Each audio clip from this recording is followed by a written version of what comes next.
good morning, and welcome to a slightly chilly but exquisite morning here in the African bushveld. My name is Brent Smith. I have Dangerous Dave, the Dish, on camera with me today, and we are hoping to have some big cat luck, because today is Saturday, which everyone knows means, David? Saturday, correct. Now remember, if you want to send us any questions, hashtag Safari Live on Twitter, or you can just pop your question on whichever feed you are watching on. Now, as I said, it's quite misty in the low areas this morning. We're driving very slowly, hoping to find any tracks of leopard, mostly. Now, those of you might have heard some lions roaring a little bit earlier, and unfortunately for us, it sounds like those lions are to the north in Buffelshoek. And it is the Avoca boys definitely making a grand claim of this northern territory. And without the Birmingham boys even responding or coming back, it looks ominous for the prides here that the Avoca boys might be about to take over. So our plan is to head down Twin Dams, see if we get any tracks. Then we're going to go up Mumba Road and then onto Drakensberg Road and make our way towards Quarry Pan, where I last saw Thandi's tracks. Now, James wants to see Kuchava and Cub this morning. I would love to too, James, but unfortunately they're in Torchwood. Well, they were in Torchwood, quite deep inside Torchwood, so it's unlikely that they've skedaddled down towards Chitwa in the last little while. But if anyone does go for Chitwa, I'm sure they will do a check along Gowrie Main to make sure that Kuchava has not wandered back down to the south. Currently, I'm pretty sure she's somewhere around the Mulwanini Torchwood camp. That area is where her tracks were seen yesterday. Now, it looks like Hasana went on a walk into Torchwood as well. I found his tracks yesterday. But as we know, Hasana might pop up at any place on the whole property. He is the great wanderer at the moment. Speaking of someone who's searching for the great wandering little Chief Hasana, it's Ralph. Now, good morning everybody, and welcome aboard my part of the Sunrise Safari. We're here in Djuma in the Greater Kruger National Park of South Africa, and my name is Ralph Kirsten, and on the camera we've got Wiem. How's it, Wiem, aka the Wildebeest? And let's hope that the Wildebeest's luck can help us this morning to find our wonderful kitty cat called Hasana. That's my mission for today. I'd also like to find some elephants, because as you know, I haven't been able to find any since I've been back on Djuma. So that's the idea for this morning. Look at that beautiful view. We're sitting at about 16 degrees Celsius, about 61 degrees Fahrenheit. So a nice cool start to the morning. And well, there's a little bit of mist around, and it's starting to make out for a beautiful, colourful morning as well. Now, we haven't been able to see any leopard tracks just yet.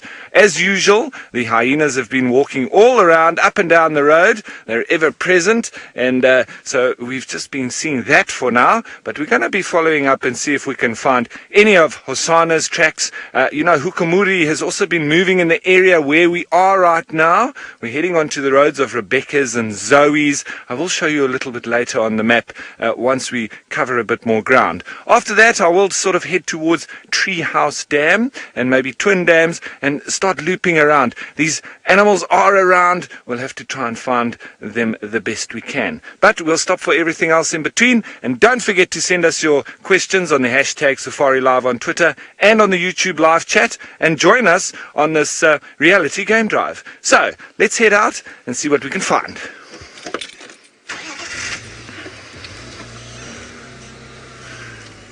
And while I say that, as we look for tracks and we try and get closer to these wonderful animals, let's head you on over to James, who's out on foot and closer to the ground.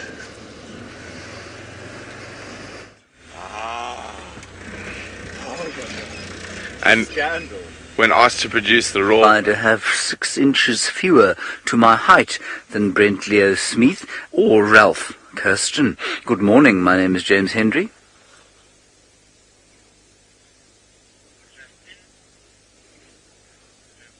Beautiful, and on camera today we have got Senzo. Senzo, say hello. Say hello. Hello, hello. There we go. And behind Senzo we have got David with us again today. Over there, some impala are having a little bit of a Saturday morning spat. Perhaps things got a little heavy at the pub last night. While I tell you that, of course, you must talk to us using the hashtag Safari Live on Twitter. Otherwise, you can use the chat stream on YouTube. And remember that this afternoon, the second episode of Safari Lives goes live at 4 o'clock Central African Time until 6 o'clock Central African Time. A highlights show of our main characters from the week. And this week, as we look at those impala, we'll feature Hukomori, Tingana once again, Hosana once again, Thandi and her cub, Shidulu. And the Nkuhuma Pride makes its debut in Safari Lives.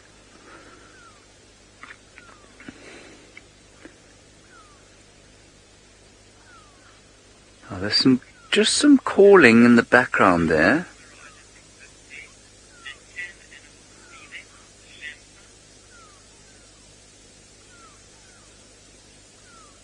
Just trying to figure out if those impala calling behind these ones are alarming,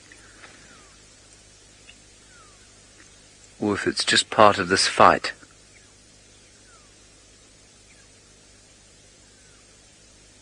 There's an alarm call. Come, let's go up this way. There's also a, Rex? I'm just going to call Rex in. Tirilala. And the wildebeest.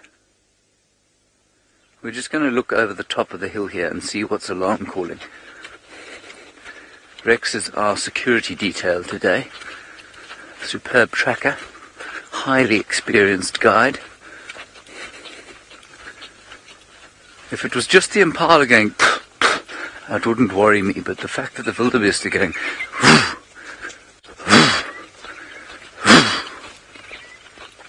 tells me that something might be up. So we'll just pop our heads over the top here. It might be nothing, it might be us.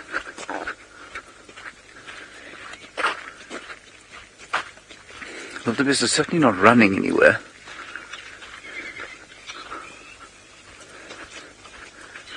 There they are. Let's just stop here.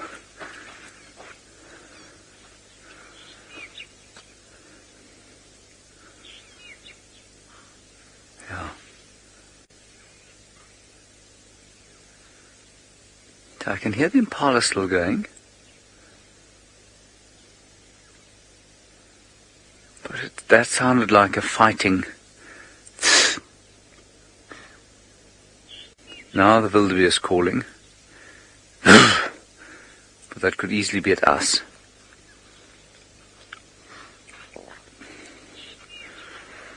You think it's us?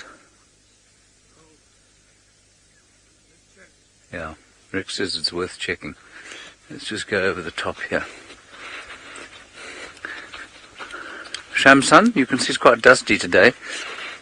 And so I think water mirages, of which you were asking, unlikely. But yes, we do get them from time to time on a very hot day in the dust.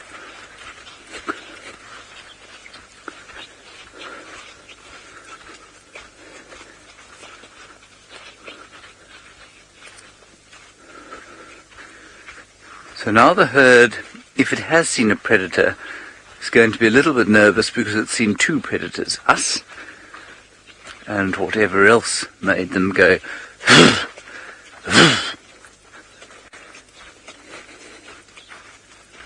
think whatever it is probably some distance away.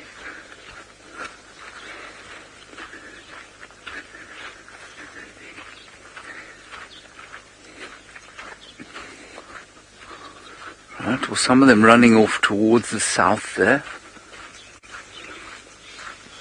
Phew! What a jump.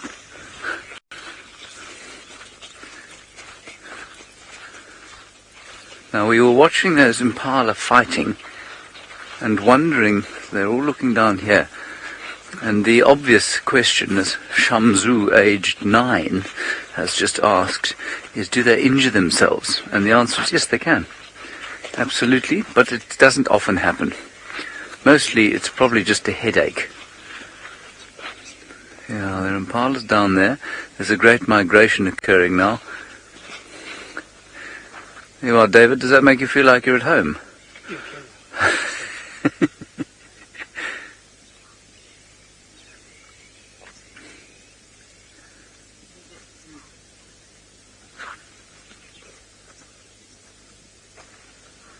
Isn't that beautiful?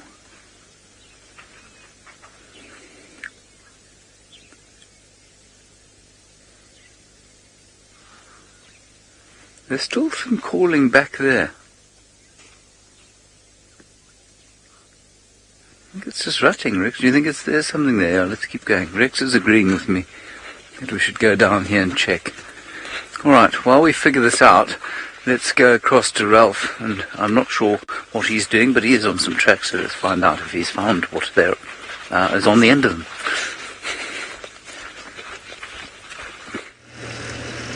Nothing yet, everybody, nothing yet. But, well, the drive has just started, so we're still fresh and full of confidence that we're going to find something just around the next corner, although there's not many corners out here in the bush, but that's what we say. And, well, we're looking up the marula trees, we're looking down all the usual little pathways that these cats have been moving around. And Hosana has been moving around in this particular area. We've come quite far west in the Djuma concession, but Hukumuri has also been moving around here, as I'm sure you would have seen on the updates of the big cat diary that we've been doing, and there will be another one coming out shortly, so we'll have all the summarized movements of the cats from during the week. And so this is the area that Hosana has been seen, Tingana has been seen, but just recently we've also then seen Hukumuri and Shudulu. So it's been quite interesting. As Hukumuri came in, Hosana and Tingana moved off towards Chitwa, but then they've come back towards this area as well. So that leads us to believe maybe Hukumuri and Shudulu have shifted out into the northern part.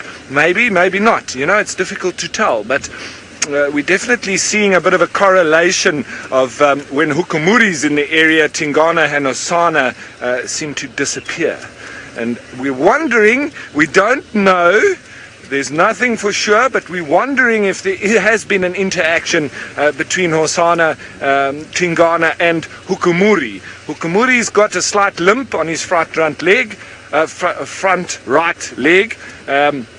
And so wondering if that has been as a result of a little bit of an altercation. Now wondering, hey, we don't know. We're just speculating, and but nothing is for sure. Nobody's witnessed anything.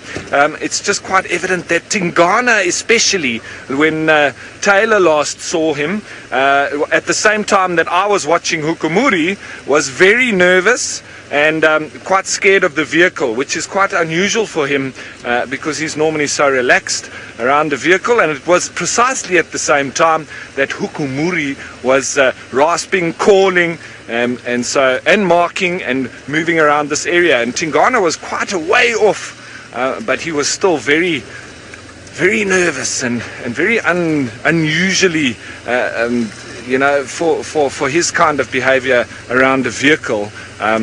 Quite scared, actually, it seemed. But whether that correlated or not, we're not quite sure. We're just trying to throw things together a little bit and trying to work it all out. But we don't know what happened during the evenings or anything else. All right. So we're still going to continue and see if we can find some of these cats. We are really working hard on it this morning, and well, we'll carry on doing that, but let's head you on over to Brent, who I'm not quite sure what he has, but I'm sure he has something exciting to tell you or show you.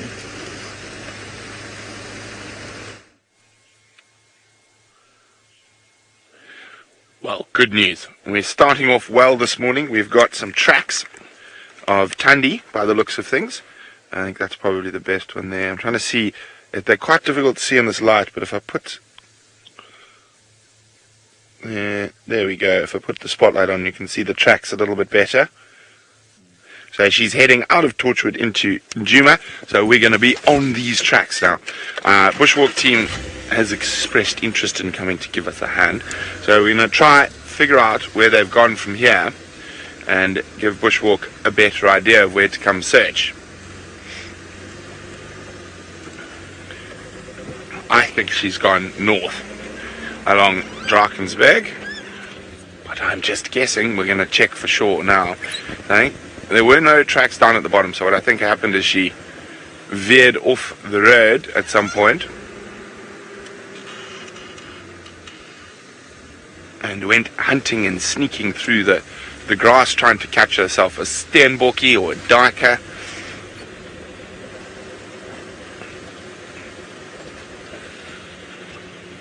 But the last tracks we had of Thandi yesterday were coming in this direction, so she's done a big loop. So I'm thinking she's going to head back towards where she was.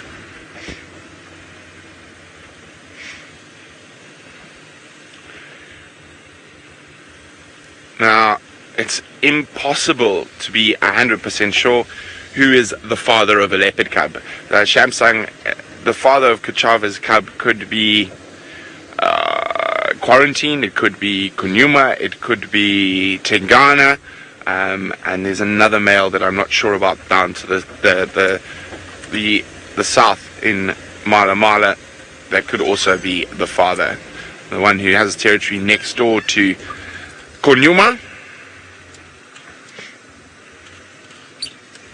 Okay, now we're going to check very carefully here.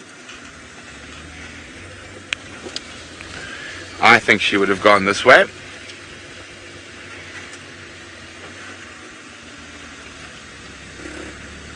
As I said, the tracks go off. I think she might have taken a shortcut through here.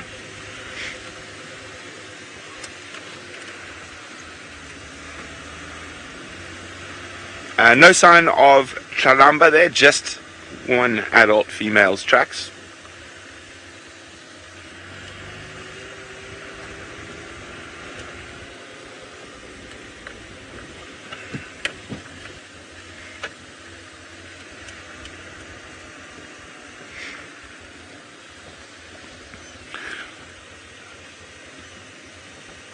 Out and about every day. We follow as many cats as possible, okay? But yes, for the safari lives, we will try follow a particular character or cat that we've been trying to follow all week.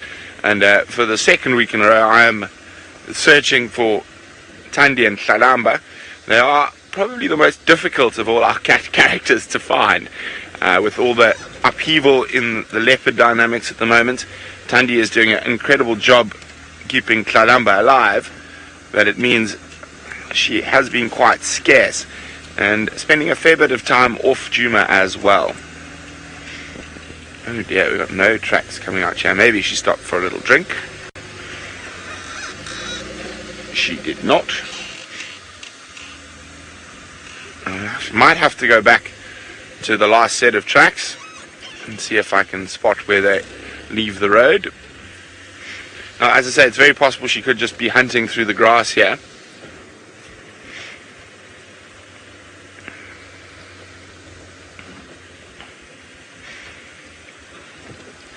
Now, I'm going to focus all my attentions on finding the next track and even better, hopefully finding Thandi. In the meantime, let's send you back to someone who's making tracks of his own.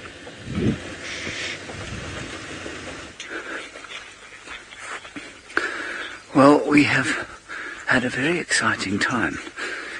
We came running down towards these clearings here. We heard kudu then start to bark. Bow, bow. Then we saw them running up into this thicket here. So our guess, perhaps, is that there is a leopard, perhaps, walking along this road, no tracks though, or somewhere in this shallow depression over here. So that's what we're looking for at the moment. There is definitely a predator around here somewhere. So maybe we'll be very lucky. While Rexon checks up there, just have a look at the sun coming up off to the now northeast, of course, because we're heading into the winter. Another glorious glorious morning out here. Rex is just having a look for the tracks, and there are none out here. Now, there is one aspect of this sort of long grass that makes it slightly easier, or there's one advantage to this long grass, and that is that, of course, the cats can't see over it, which means that they must seek vantage. If they're going to see anything, they must come to a termite mound like this one. Otherwise, they cannot see where they're going or what they're trying to hunt. And so you go from termite mound to termite mound and see what you can find. And often you come up over the top like this, and there's a kitty waiting for you the other side. No kitty over here right now. But somewhere in here is a cat. And what we'd be looking for if we were looking through the sea of grass here behind me is just a flash of that white tail. The flash of a white tail tip just cruising like a little boat. I'm just going to scan with my binoculars.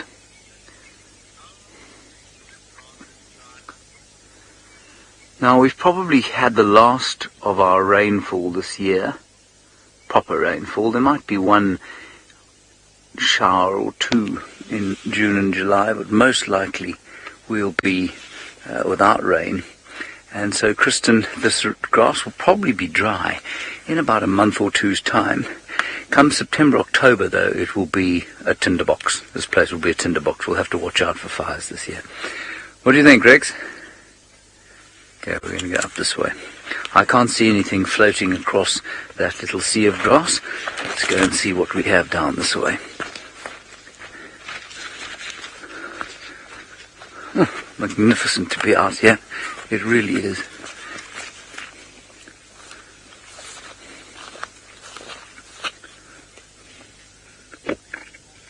Check the road. Okay.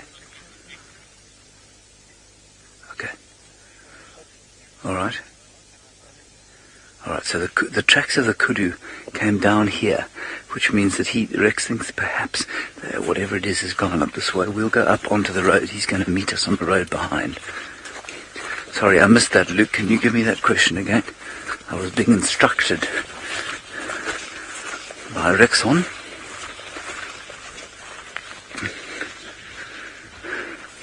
Well, yes, it's a very good thought. Consulting detective Antelope would alarm at hyena. If the hyena was showing intent, this alarming went on for too long though, and these were kudu.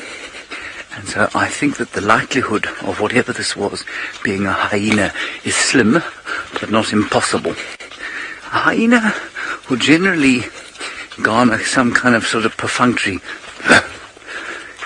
if it showed intent, but mostly hyena here are scavengers. And they don't show a huge amount of intent.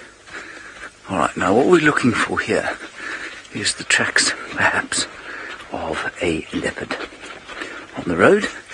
And Rex is going to come through here.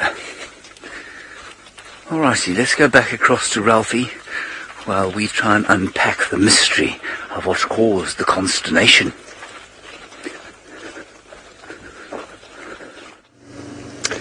So everyone, we haven't spotted a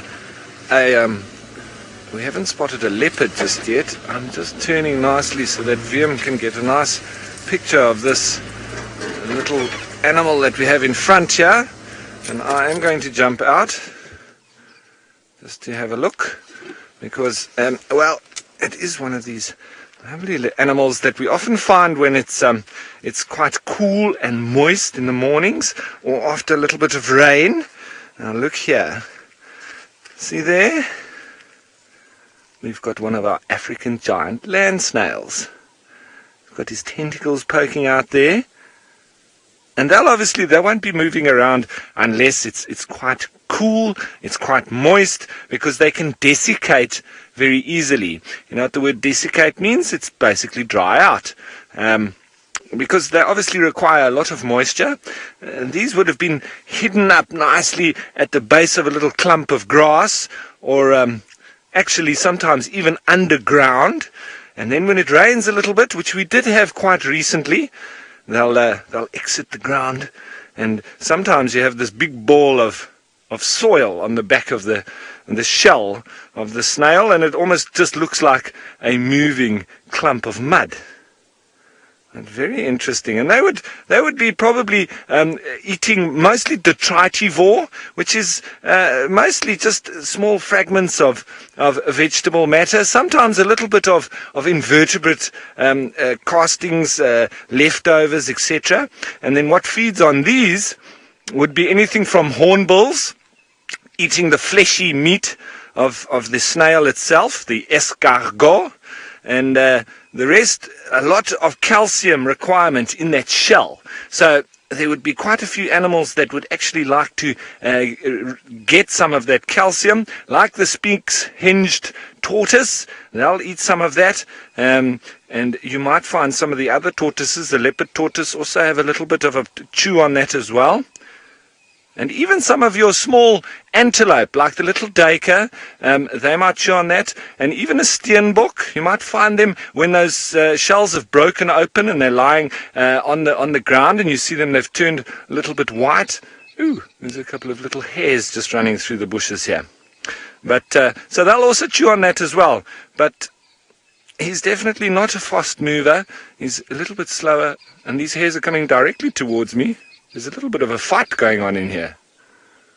There's two just chasing after each other. I don't know if Willem can actually see them.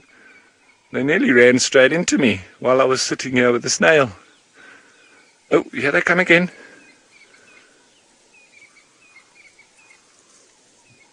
Jeez. Can you see them, Willem? I'll come to the vehicle and maybe we can spot them, because they nearly came right onto the road. It might be a male chasing a female. But very interesting with the snails. And we need to be careful when we're driving not to drive them over, these snails, I mean. The hares are still busy after a long night. They've survived the night, and now it seems like there's a male maybe chasing a female around there in circles. As I click in again, let's have a look if we can see them chasing each other around.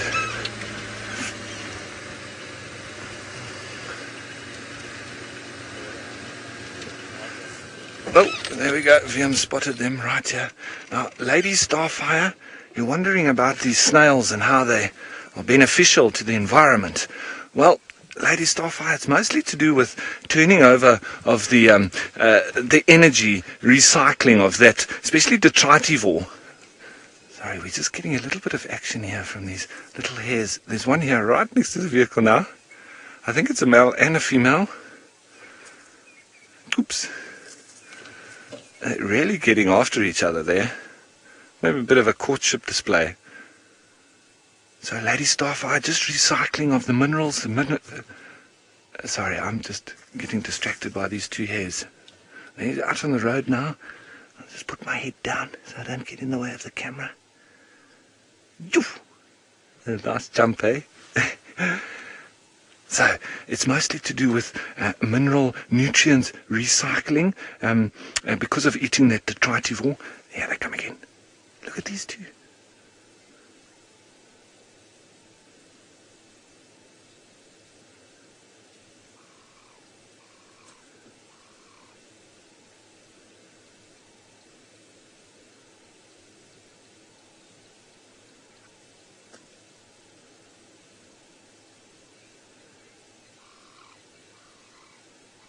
I'm just keeping very quiet so that I don't scare them. Even that whisper, did you see how that scared it? But they still seem to be very interested in each other, chasing each other around. It's wonderful. A lovely little sighting that, eh?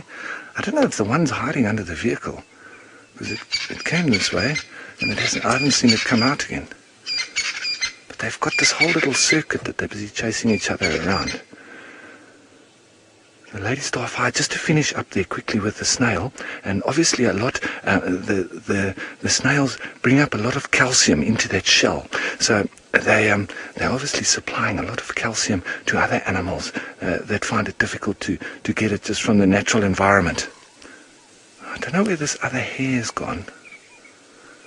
and obviously forming a direct food source for a lot of animals, just as is. So the snails, yes, they're not a massive part of the ecosystem, but they do definitely form quite a little important role there as well.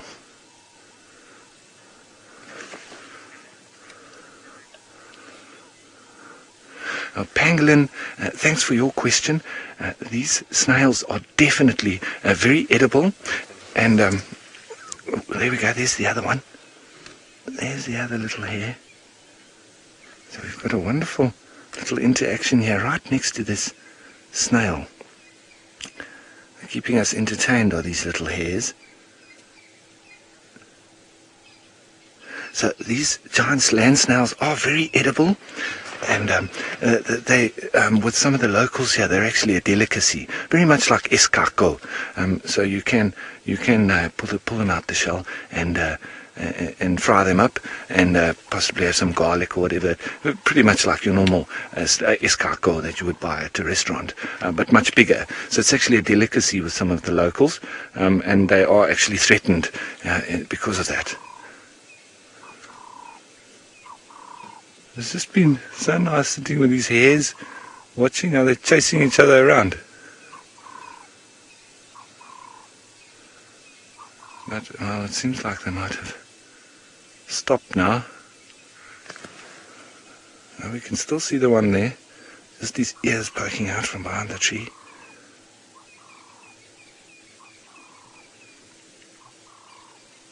It does really seem like a little bit of a courtship display to me. The smaller one looking a bit more like a female. Just that boisterous nature of the one that was chasing. Seemed like a male. It's trying to court a female.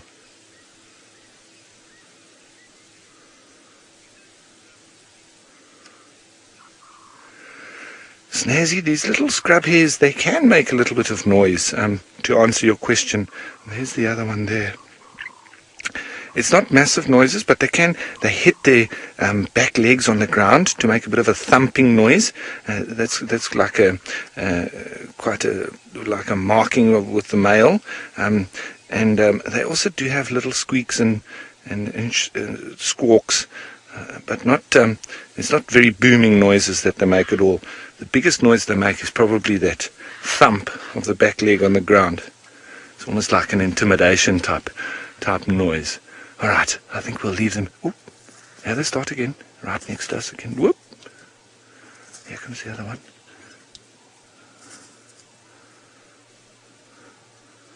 That's very cool.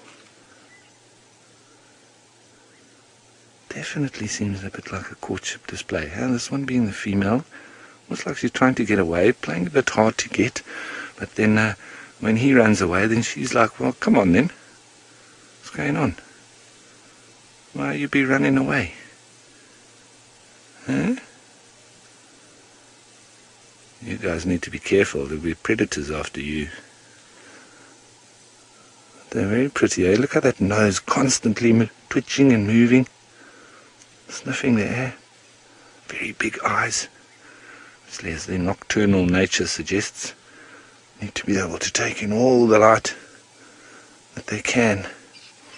On those dark nights when there's no moon, no light to speak of. Ooh. Got some birds, alarm calling just ahead of us as well. See, sometimes you just get lucky, you stop for a snail, you start having hares chasing each other around. Who knows, maybe we'll have a leopard poke his nose out here. Just sit and be quiet sometimes, it's wonderful. So I think we're going to leave this little courting pair of hares and see maybe what that Franklin was alarm calling about. But we'll go around the corner. While we do that, let's head on over to Brent and see if he's been able to find anything.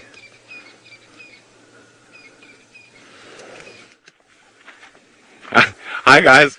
Sorry, Aubrey's also coming to give us a hand. William, the lost encounter is closer to the junction there. I can't find anything here. Thanks, guys. Sorry, so we're busy trying to figure out where Thandi's gone to. Aubrey and William have come to give us a hand, so we are on it this morning. I'm just going to move back up towards where we had last tracks. Okay. Let's go have a look up at the last track.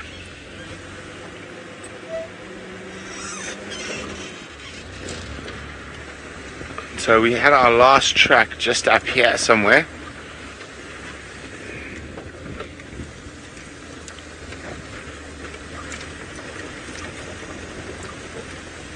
Okay, I'm just listening there. So apparently Hukamuri, here we go.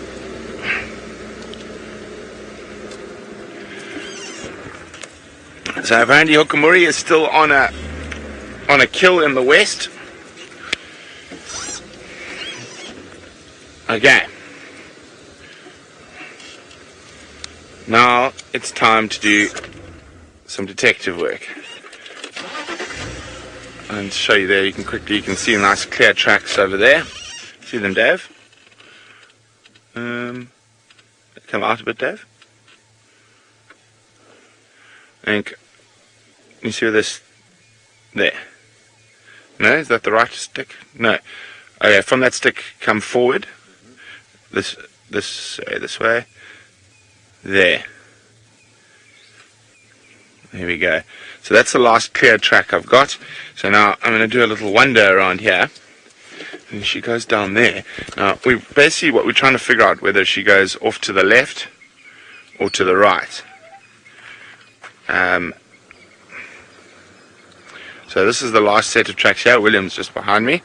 And we can see nicely here, going down the road. But whether she's gone to the north or to the south, that is what we need to figure out.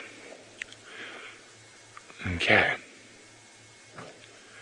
So also it's always good to listen for a little bit.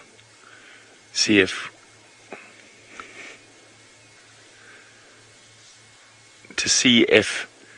there are any alarm calls here. Now, I think the thing I enjoy most about tracking is the challenge, Justin. Because following one animal through these thick grasses and following footprint to footprint is quite difficult. So, yeah. So William and Aubrey have found where the tracks go off. They go off to the southwest. So back towards Mumba Road. So we're gonna let Aubrey go past. He's gonna go have a look in that area, and then I think we'll loop down the back way and go down the bottom, see if they come out in the Moati. Okay, while we concentrate on our tracking, let's go across to Commander Bond on foot.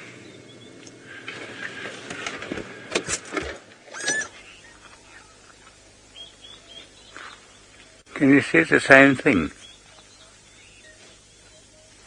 Good. That's how you're going to remember this plant, as offensive as that shot was. This is called Roycesis tridentata. Tri, 3, dentate with teeth.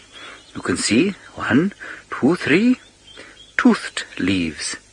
Roycesis tridentata. And it is, of course, a creeper.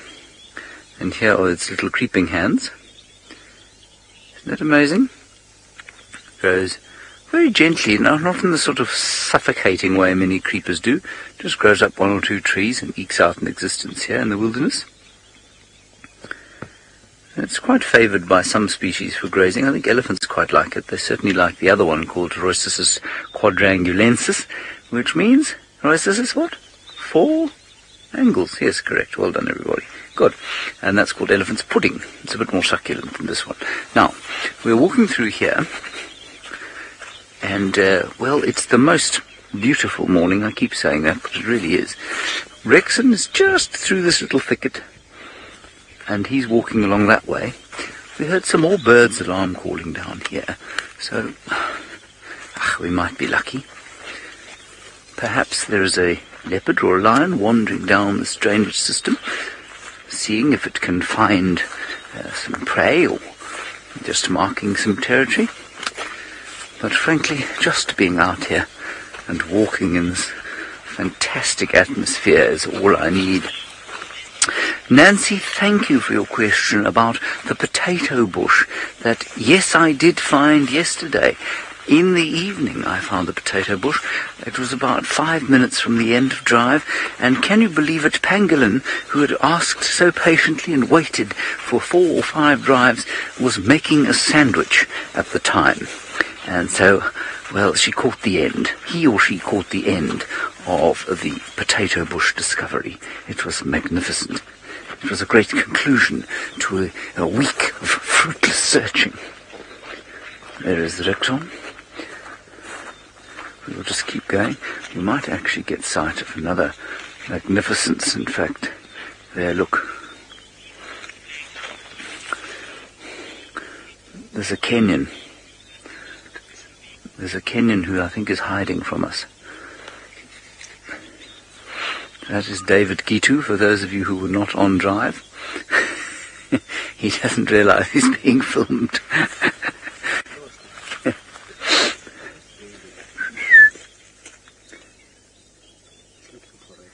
I think he's looking for Rexon. All right, Nancy, you're going to meet David fairly soon. Here he is. Here he comes. He has his notebook. He has his Kenyan belt on. There he is. I mean, that is a sight for sore eyes. Anyway, David will be guiding from around about the 1st of May. He needs to get his bearings here first, so that he doesn't end up at Lion Sands or in the southern Timbavati by mistake. Sorry, there was another request for a lucky bean tree. That's going to be a lot harder than the potato bush to find. Whose request was that? Chitty Chatty Meg. In fact, the ones that I have seen have normally been in this area, Chitty Chatty Meg. So a lucky bean creeper we might find. It's another one of those Latin names that I just simply cannot ever remember. I think it begins with an A, the lucky bean. Okay. Oh, look at this. This I watched a little video on yesterday. Look at him. He's one of the orb-web spiders, but this one is called a kite spider, and it's one of the few that have been identified to sort of species level. Is that not perfect? Look at the neatness with which this web is being constructed. Now watch. See how she crawls along to the corner, then draws it in, wraps the spinneret around, perfectly spacing them. You see that? So what she's doing is she's obviously laid some initial threads, some initial round threads.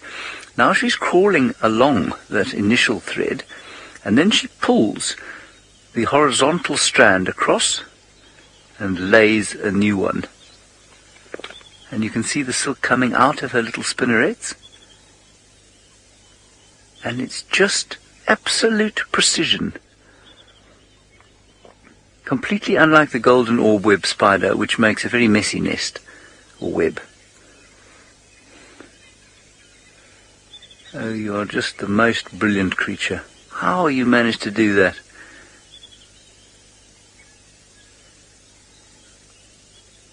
Oh, she's caught something. Look down here. That's why she stopped. There's a spider there, and not a spider, there's a fly. Thank you, Bobby, for your compliment to Senzo. Saying absolutely magnificent camera work. I would agree, I think. I can't really see the picture, but I'm hoping that it's true. So a fly has landed, and that's why she stopped building. Let's see if she goes down to take the fly. The fly is moving now. See, she won't be able to see it, but she'll be able to feel on the web where it is. But it's stopped moving, and so let's see if she picks it up. Now it's moving, it's struggling, and I can see her little front legs giving a little bit of a twang to the web.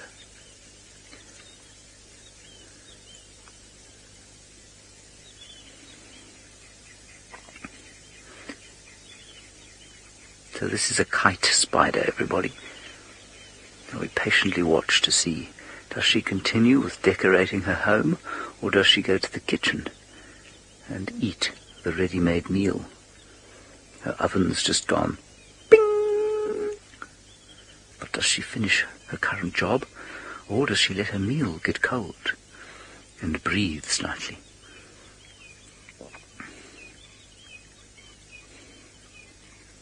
The fly either knows that movement is going to result in death, or it's not a particularly vigorous fly. And I suspect the fly, when it woke up this morning and found us, thought to itself, "Oh, look at these 3 fine images of humanity filled with salty sweat. It'll be delicious for me." And now it's, oh, another one. We are providing this fly, at least the spider, with a meal, because the flies are attracted by us, and they keep flying into her web. Gyroman, you are wondering if she is vaguely aware of the regularity with which she makes her nest. No, I think it's all entirely encoded into DNA. That fly is in big trouble. Oh, here we go. We're going to see a kill, everybody. Live kill.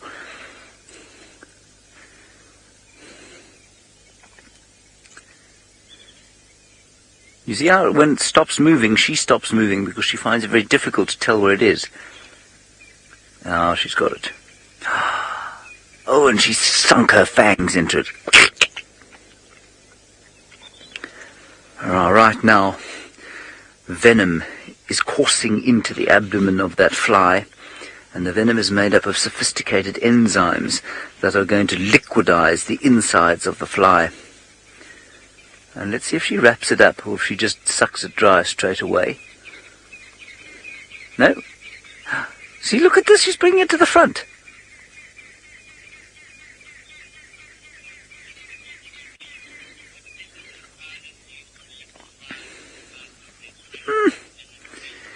So as I say, the venom that she uses is a complex of proteins, and very complex proteins called enzymes, some of it, and those enzymes, Anna-Marie, are what she injects into the fly, and that's what will liquidize its insides. That's not what all their venom's made of. I mean, obviously some spiders will have it's normally all proteins, but they are proteins of different kinds, and obviously some of them are neurotoxins and some of them are cytotoxins, and I'm not sure about this one. But now she's brought it to the middle of the web, back to the living room, where perhaps she's going to watch them. Perhaps she's got a feed of Safari Live going, so she'll eat and watch at the same time. Now, obviously this is a very exciting day for us and for the spider, but for the fly, very unimpressive. And Justin, you want to know what I think the fly's last words were.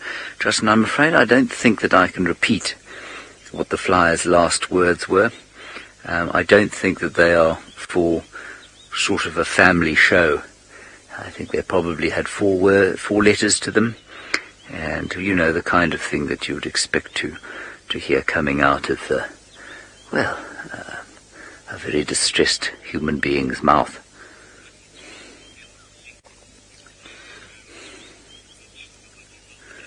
Now that is the end of the fly. The kite spider is very happy. We are going to continue to see if we can find further tracks or signs of whatever predator was here.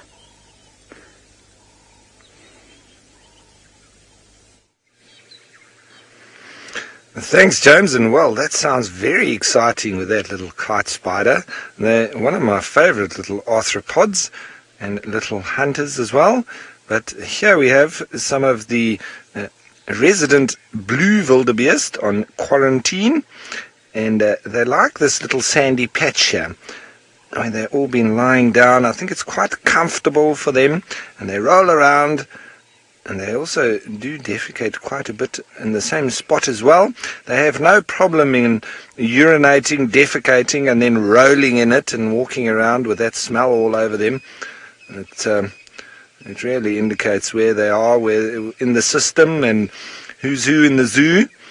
And it's often quite funny when, like if you wash your dog at home, they've got that strange smell on them then for them, and they'll immediately run out and go and roll in the grass and in the mud and in the sand and anything that they can find, and trying to just get their own smell back and the smell of the sort of exterior where they live. And well, these gnu just exhibiting that they really just enjoy smelling like they smell. And a little bit of horn locking there between the youngsters as well. All got a bit more energy than usual in the nice cool early morning. But yeah, it's not all about predators and cats. Got to look at the prey as well. Very interesting are the wildebeest. Some of them just happily grazing there. Here in quarantine, in this area, nice sort of plains type area for the wildebeest.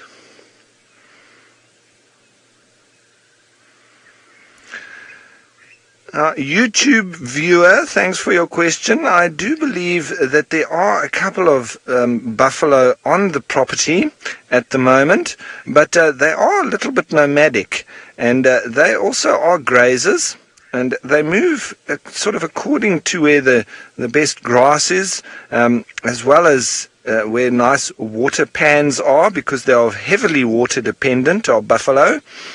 And so they do come in and out. At the moment, I believe that there are some buffalo on Buffels Hook, but on Djuma itself, I know that there's one big bull that has made himself at home in Djuma for the time being. He's all on his own. I don't know why he's been separated from the herd, because he's not an old bull like you would have with those old Dugger boys that get left by the herd. They get left behind, and then they sort of form small bachelor herds, just to have eyes and ears in more numbers than they would on their own. But there's one young, or youngish bull that's on his own at the moment, and I've bumped him on drive and on walk, and he's quite an aggressive chap, so we've just been avoiding him a little bit. But where the rest of them are, I'm not quite sure. We'll have to wait and see.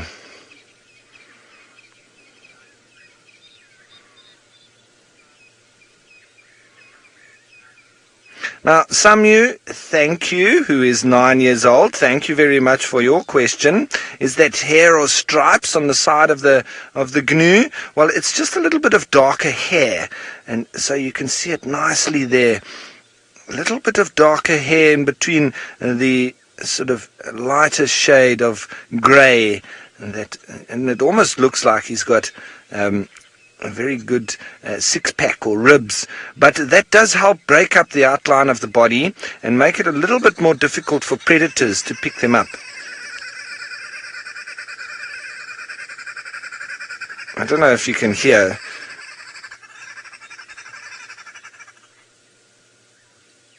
Bobby, you want to know about the horns, and if there are if they're horns or antlers that we're looking at here. These are more like an extension of the skull, so they're not actually antlers, which are shed like you have in North American or Northern Hemisphere climes, where it's nice and cold, and the deer and so on, they drop those antlers yearly, and so they grow them once a year, and they also drop them once they're finished with their cycle. However, with the antelope here in Africa, there is one exception. We do have one deer in the northern parts of Africa, but in general, all of our antelope and all the animals in Africa, they don't get antlers. It is horns, and they don't get dropped, or they don't regrow them every year. So if one of these wildebeest had to break one of its horns, it might grow a little bit at the base, but that would be him. He'd then be a unicorn for the rest of his life. So you can often see with different kinds of antelope, whether it be oryx or springbok or a wildebeest, they would just have one horn for the rest of their life, and sometimes they can even lose both. But generally, very sturdy, very strong, and so they keep them in a good defense from other males, other females, and also for predators. Right. I think we need to continue our search for the predators that we've been talking about. Let's head you on over to Bushwalk and see how their tracking is going on.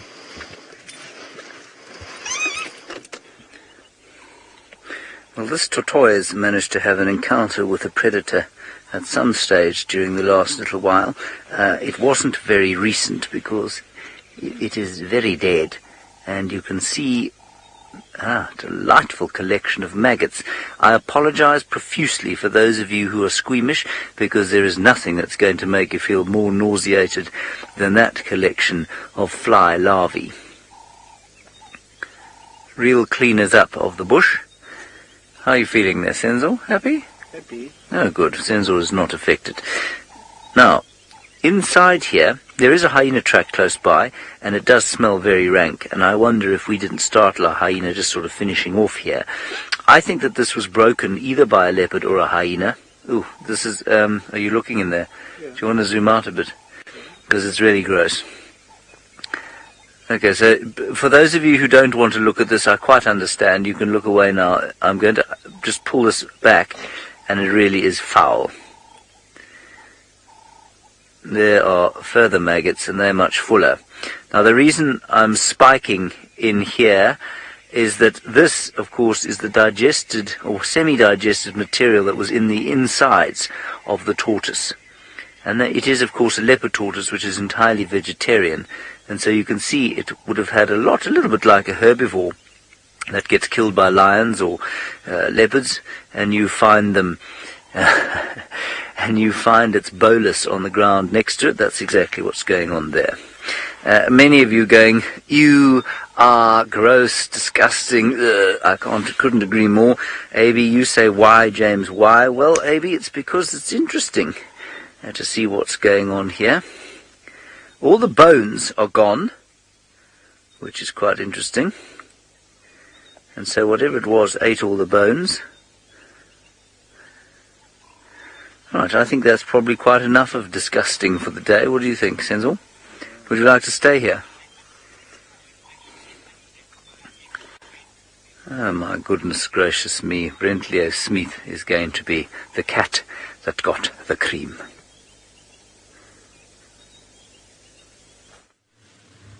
There we go. It looks like Thandi on the move, on the hunt. So Aubrey found her, but we've been working in the area with the tracks, and we're about 50 meters away from him when she popped up. Okay, let's keep moving. So we knew those tracks were fresh. She'd been zigzagging through the blocks hunting as we expected her to be. We found some tracks of Kalamba. It looks like she's left Kalamba somewhere behind us, and while she's hunting, and this could be very exciting. Hopefully she has a successful morning, because it'd be nice to have Thandi on a kill for a few days. As I say, I'm not 100% sure. It looks like her, and I mean those are the tracks we've been following.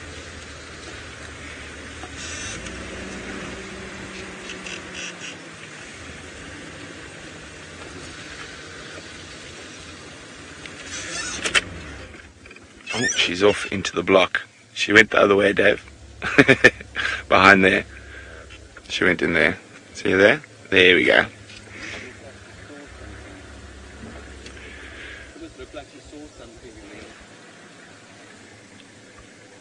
Okay, she is going into a particularly difficult area. This thick area in here. But we will try to keep up with her.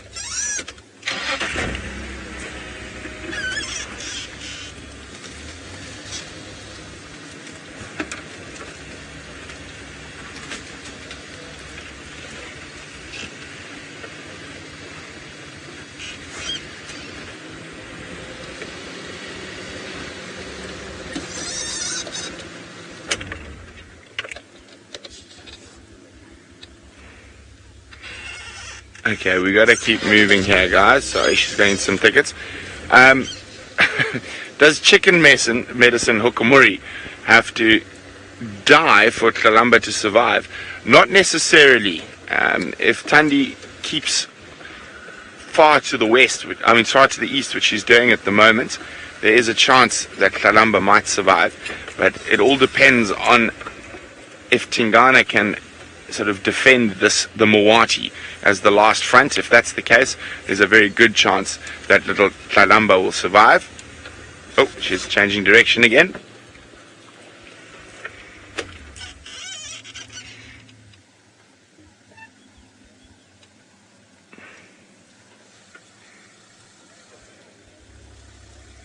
Here she is.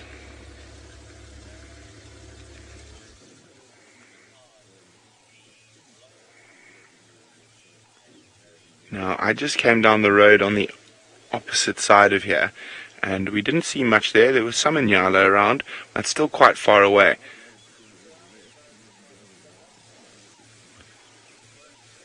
You can see she is relatively hungry.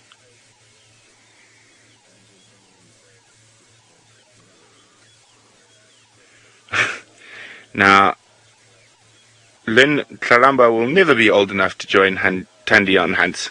Leopards are solitary hunters. Tlalamba will do her own hunting while Mom's away, squirrels and dwarf mongoose and lizards and things, but she will never really join Mom on a full hunt. She might be with Mom when Mom spots something, but then she'll sit back and let Thandi do the hunting.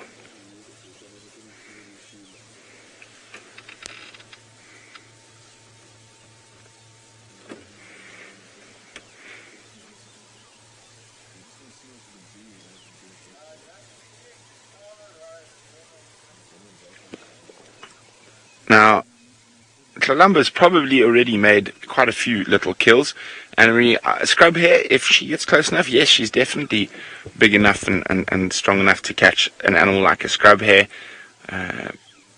Squirrels are another favourite at her age, occasionally francolin. Oh, she's quite intent in listening at something. Sorry, Dave, I'm going to take my foot off the brake. There we go. It looks like she might have heard something in the thickets up ahead.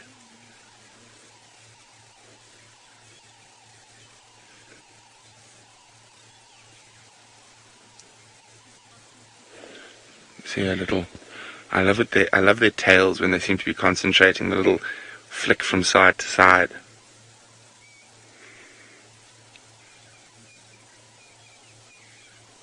Sitting down. I said this area is pretty good for Inyala, Duiker, Steenbok.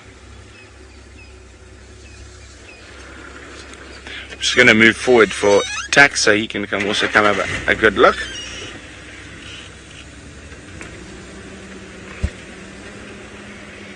And be careful, there are some big holes in this area as well.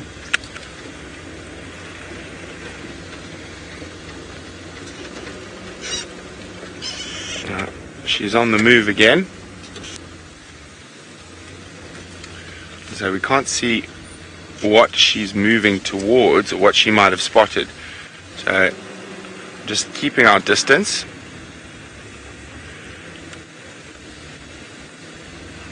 It would be very exciting if she made a kill, because then she'd go fetch little Tlalamba.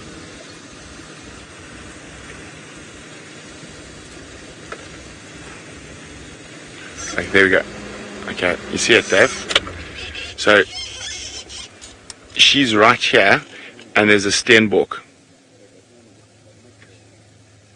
There's a Steenbok just behind. You see the Steenbok, Dave? That's an ideal prey size for her. She's less than 10 meters away at the moment. The Steenbok's looking quite alert. So we're not going to move the car anymore now. I can't see her currently.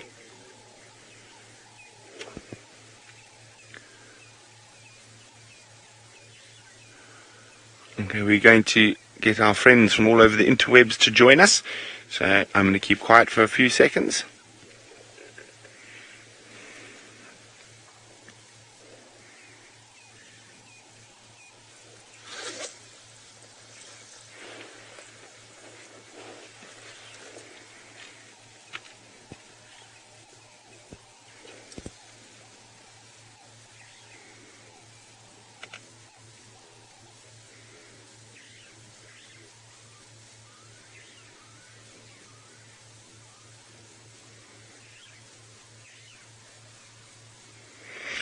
Welcome everyone to a live leopard hunt here in the African bush.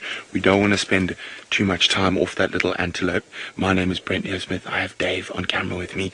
There is a female leopard just next to us in the bushes here, and she's busy stalking that little antelope there.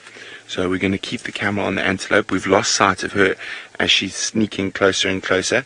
That little antelope is called a steenbok. If you have any questions, just pop them on the feed below. The steenbok is unaware that the leopard is right there. Probably not quite close enough to pounce just yet.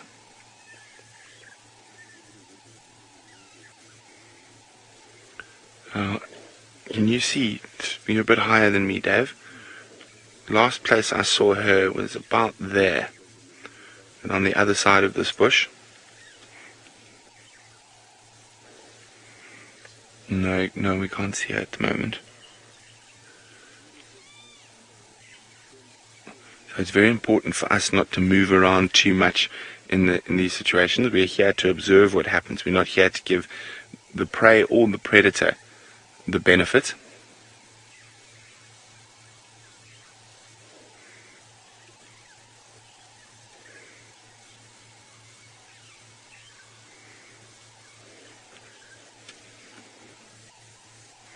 Kristen, this is amazing. This is 100% live, coming to you from South Africa and the Sabi Sands Game Reserve.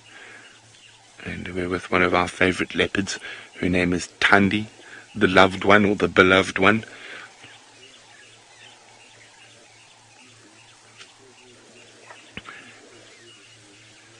Now, Katie, there's very little wind on this early morning, so it's not really favoring anyone.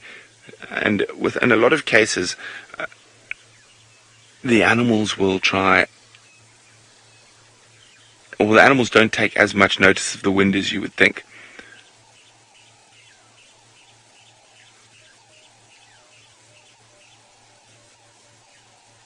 I'm just trying to see if I can catch a glimpse of the female. Now, Cupid, we don't see that many live kills because most kills end in disaster if you are the leopard.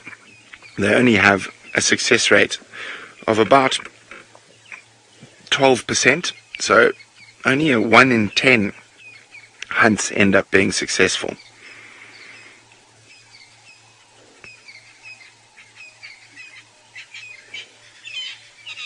Oh, you can hear all the birds this morning as well, all around us. The dawn chorus is making lots of noise.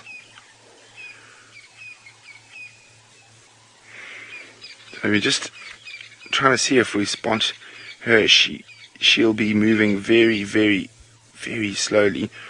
Oh, the steenbok's on the move, heads down. Now when it's heads down, she might take this opportunity to sneak a few places forward. Leopard are ambush predators. They like to be within about 5 meters before they pounce. They're capable of incredible speed, but only over a short distance.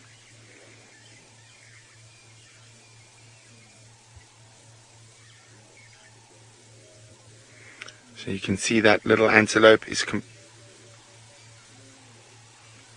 completely oblivious. Oh, it might have spotted the leopard. Now it's looking towards the area where we last saw the leopard. Ellen, yes, they do normally live in pairs. They are one of the few monogamous antelopes we get here. And I can't, is that a little male or a little female? I didn't actually have a look. Let's have a look. Oh, I can't. Little female, I think. Yep, no horns, little female.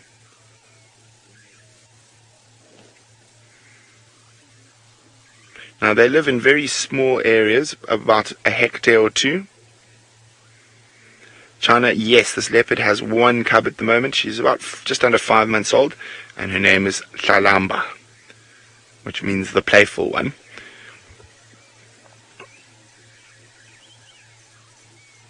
So this would be an ideal sized prey for her. She's quite old. She's about 11 or 12 years old, 11 or 12, I can't remember exactly at the moment. So bigger prey like impala and inyala are becoming a little bit more difficult for her to lift up into the trees to keep it safe from hyenas and lions. But a small antelope like a steenbok is sort of ideal size that she wouldn't struggle at all to take it up a tree.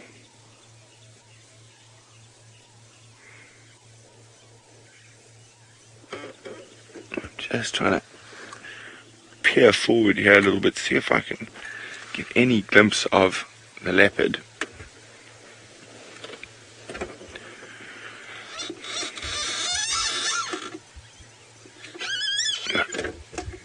So she was just trying to, maybe I can spot her quickly.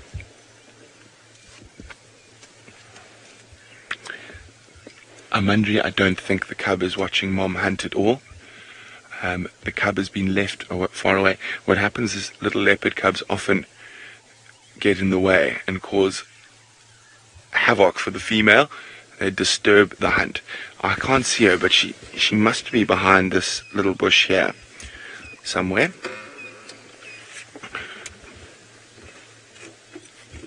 And the steenbok is still just there behind that little white berry bush.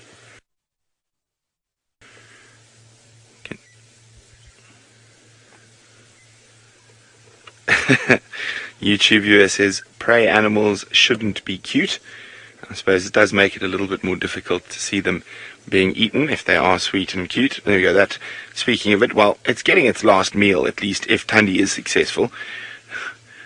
Munching on, well, I can't really see what plant it's munching on there, but it is having a good meal at the moment. Now, interesting about these little steenboks is they are not dependent on water. They will drink water when it is available, but they are quite happy to get all the moisture they need from the dew on the grass. I think I saw her, Dave. So, come out a little bit. There. I just saw something moving in the grass. In there. Okay, let's keep wide. The steenbok's walking straight to where we think she is. So she might burst at any second. Of course, they're going to do it behind the bush. Now, if she does catch it, remember, if you are sensitive, you might not want to watch this. Sometimes these little animals will make some distressing sounds and struggle.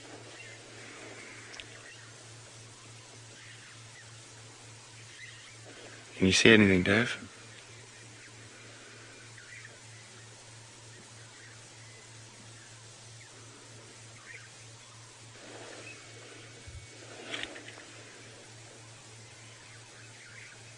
So what I'm doing now is using my ears to listen. If we can't see anything, we're going to have to listen to what happens. And often you can tell whether it's successful or not just by listening.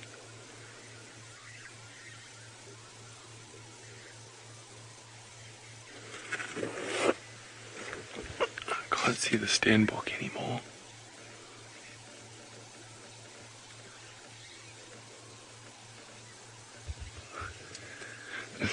Lynetta says, I hope the big cat doesn't get the deer. Well, Lynetta, it's definitely not going to catch a deer because we've got no deer in Africa. It's a little antelope. Okay, I'm going to just see if we can roll. No, I thought that there was enough of a slope to just roll forward slightly. So we don't want to start the car now. Let's try peer in here again. So the steenbok was moving that way. I don't think it moved too far, but it did definitely move closer towards where we last saw the leopard.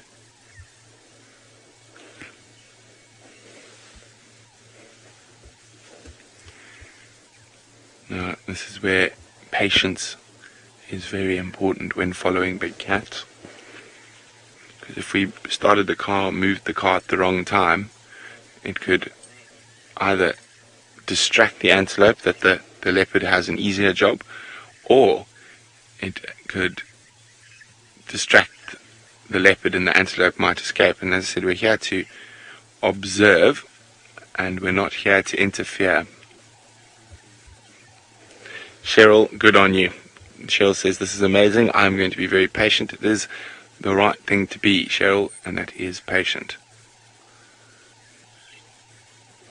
I'm just trying to see where the Stenbok he's gone. Okay, I see the Stenbok, Dave. I think. Jana, I would like to move the car, but until I'm 100% sure where everything is and what's going on, I'm not going to move the car because I don't want to affect the hunt. It's not the Stenbok I saw, it's a stick. So I'm just trying to check carefully, see if I can see either the leopard or the Stenbok, and then we can make a decision on whether to move the car if we're not going to affect what's happening.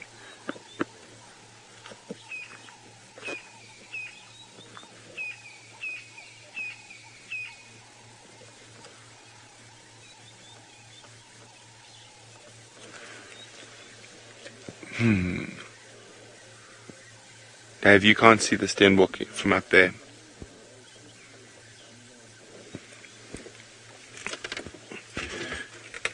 Johnny, I'm not sure actually what time it is. It's in the morning. It's probably around 7 o'clock, I'd guess. Maybe just after 7 a.m.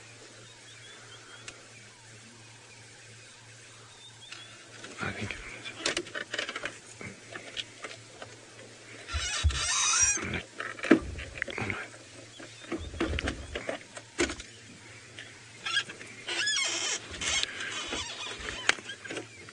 Maybe if I straighten my wheels we might roll, but no such luck.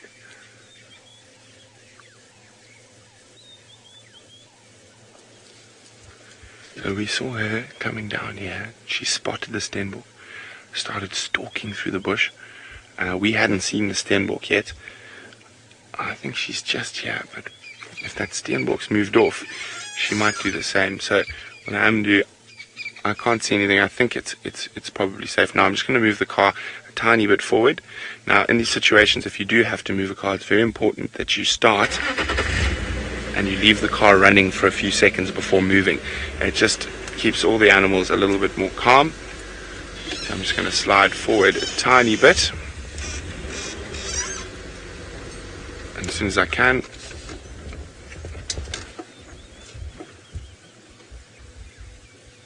okay. Now we can't see the antelope. Now let's see if we can see the leopard. See, if the antelope has run off and we've missed it, she might have slunk off as well. There's something there. That could be the Stenbok.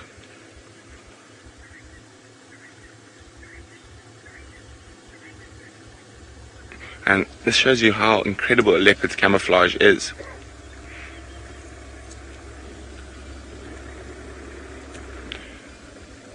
Okay, I'm going to try again slightly forward, but basically so all we're trying to do is just see what's going on.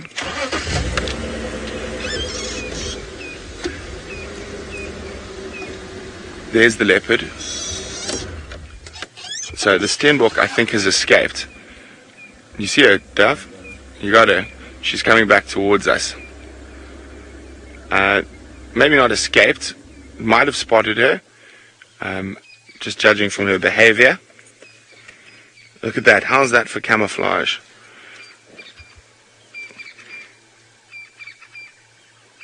Oh, she's moving away now.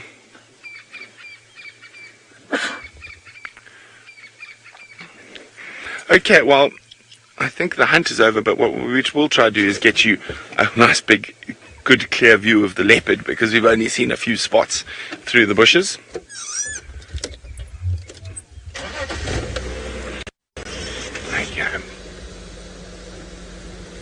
There she is. Oh no, she's still stalking, she's still on the Stenbok. She's just changing her line of attack. You see her, Dave? You see her there? So basically, yeah, you got her. There she is. So, and you can see how well that camouflage works. She's lying down now, watching carefully. Now, for those of you, where's my finger, Dave? Let me just try to do this. For those of you wondering, there. So if you're battling to see her, that's her just behind my finger there. A little bit lower. There. Isn't that incredible how good that camouflage is? See her moving? Johnny says, man, you guys are living the dream. Indeed we are. She's about to go. Get ready, Dave. Looks like she's about to pounce. So all her muscles are sort of curled. She's ready for that incredible burst of speed. And it can do 24 meters a second for a short distance. As I say, they like to be very close to their prey.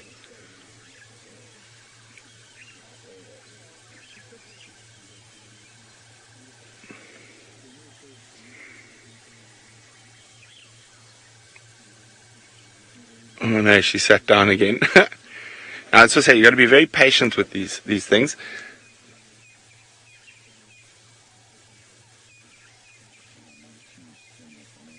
Did you see the Stenbok? Yeah, just cross frame. Did it run through? Ah, I think the Stenbok spotted her and ran through.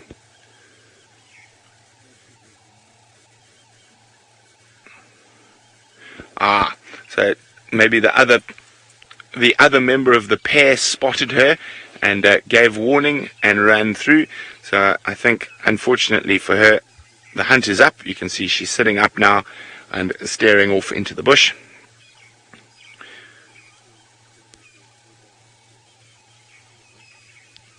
Okay, well, we're going to say goodbye to all of you joining us, but you never know when we might go live again, or you could join us by just typing Safari Live on the internet, and you'll find us out here for 6 hours a day, every day.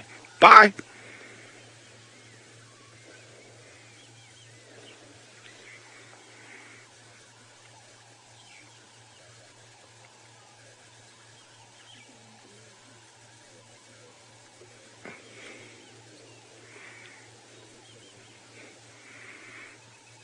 Okay, the Stenbok ran off. We're going to try to find a way to move around to the other side of these thickets.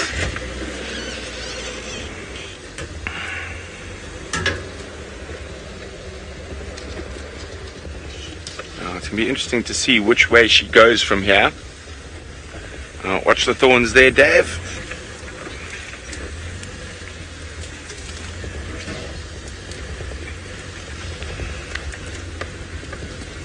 Okay, we're going to keep up with our beloved Thandi. While we do that, let's see if Rolf and James have had any luck with leopards on the western side of Djuma. Well, seems like Brent's been having lots of fun there with Thandi. Very exciting, isn't it?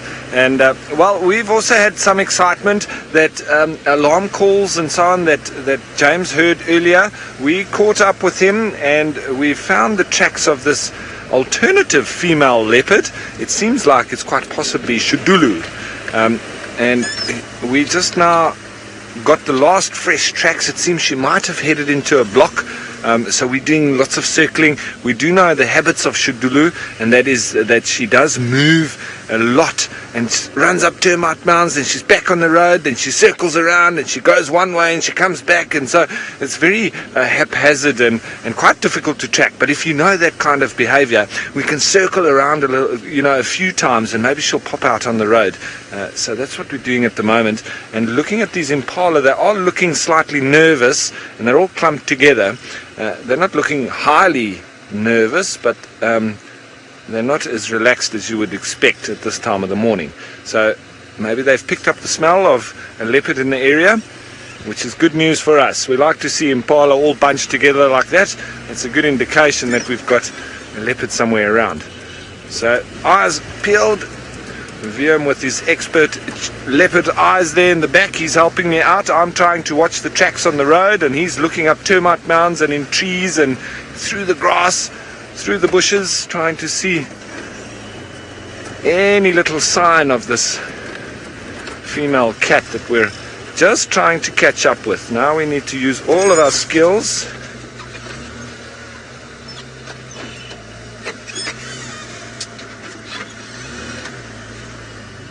As we try and get closer to her. We've got lots of hyena tracks. Okay, so while we're doing it on foot, while we're doing it in the vehicle, James is trying to catch up with the same cat on foot. So we're working in tandem. We're trying to get this sorted out, that we can get a view on Shidulu. It's not going to mean that we definitely will, but we are going to try our best. So let's head you on over to James and see how things are going from his side.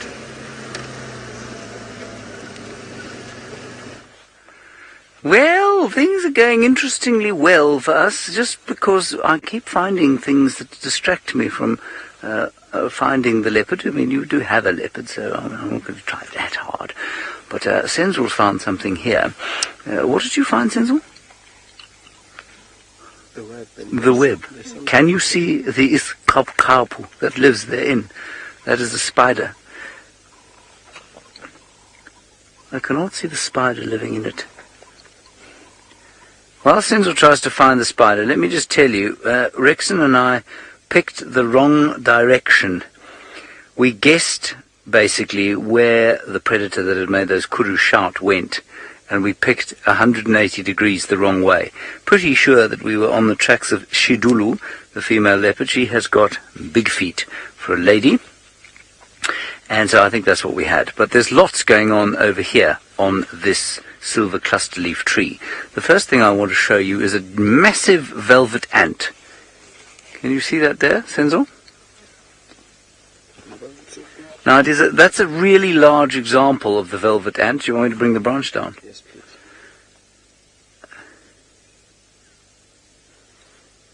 Oh, now it's fallen on the ground. I'm sorry, Mr. Velvet Ant, and Mrs. Velvet Ant, I would pick her up, but she will sting me viciously. Did we get a picture of her at all?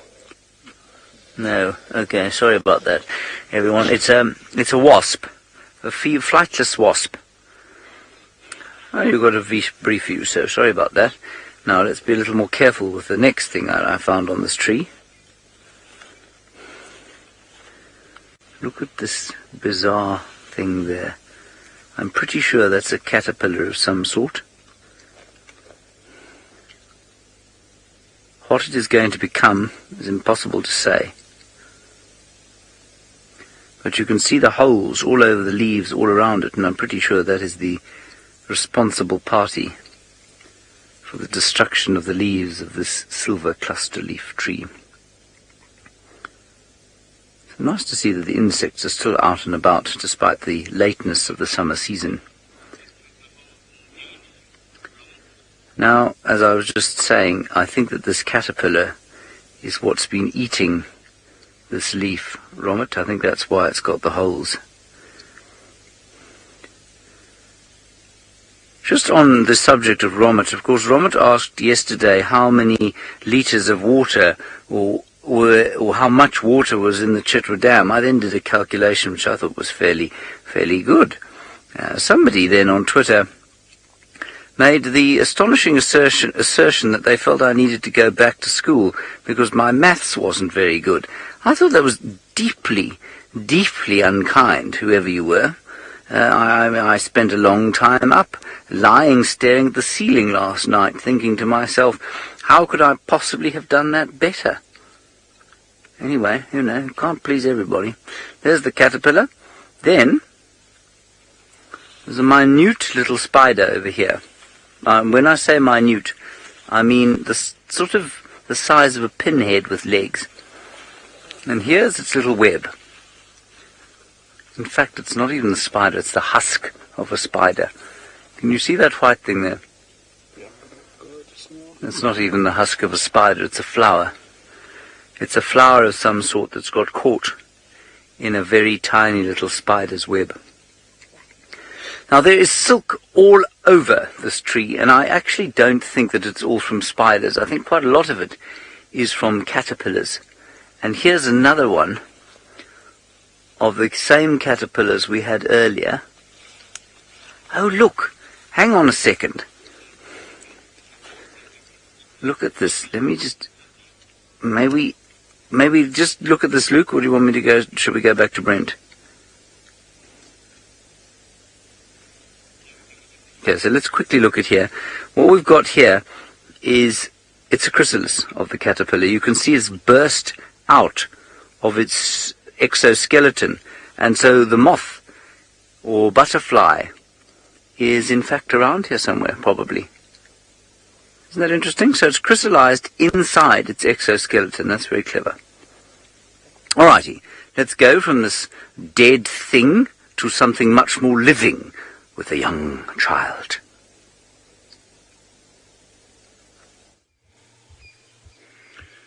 Here we go. She's just stopped in the grass and she's listening again.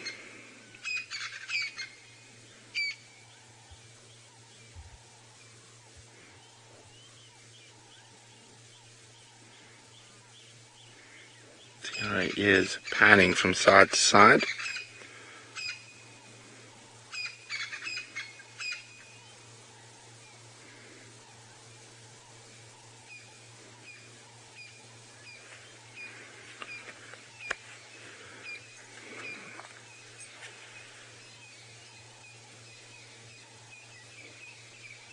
You can see how she's listening intently. You can see the odd little spider web catching the light in the grass as well.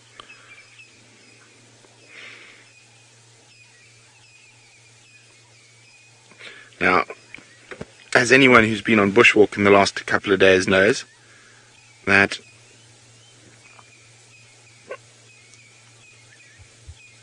it's been quite sticky with all the grass pollen out. Okay, let's move forward a little bit.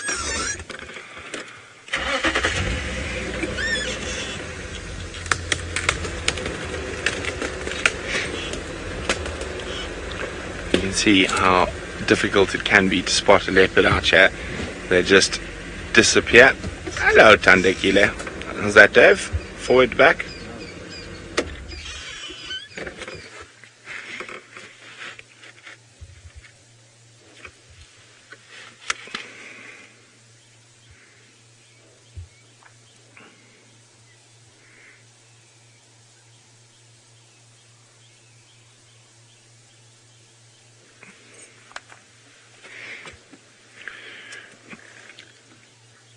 She's probably just licking off all that sticky grass pollen.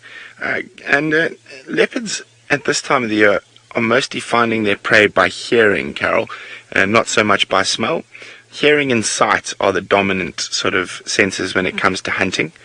Sometimes they will use smell, but mostly it's hearing and sight are the two dominant senses.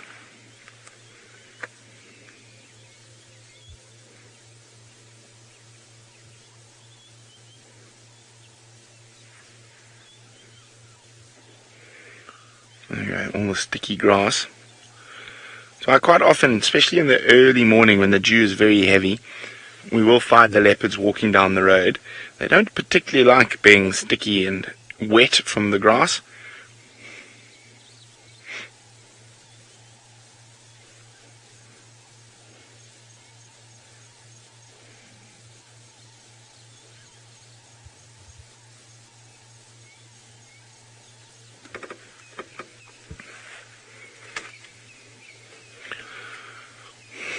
Now, there's a lot of different theories about why they flick their tail during the hunt, as we watched her there. Cheryl, I think it's concentration, that she's showing concentration.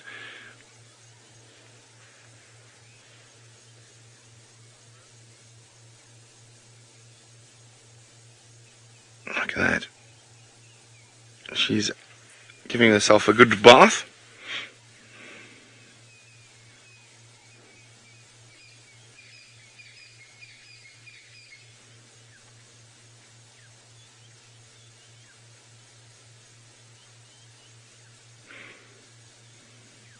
I said she doesn't look like she's starving by any means, but with a young cub to feed, she's got to do quite a lot of hunting.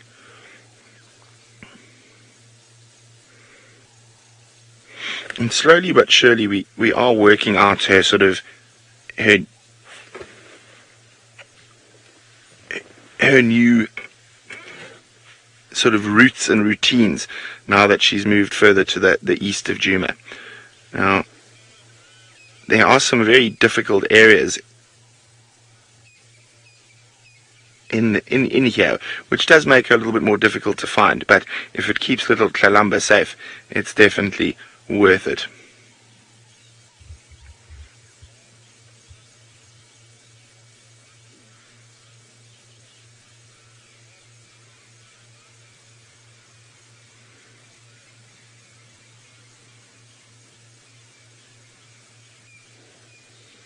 Now, sorry, I'm just going to call Taxon quickly.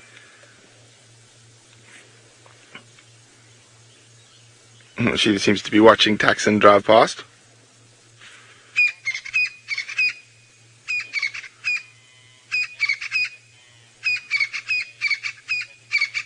You can hear the Franklin calling. I think, as I said, I thought she might head back to the road.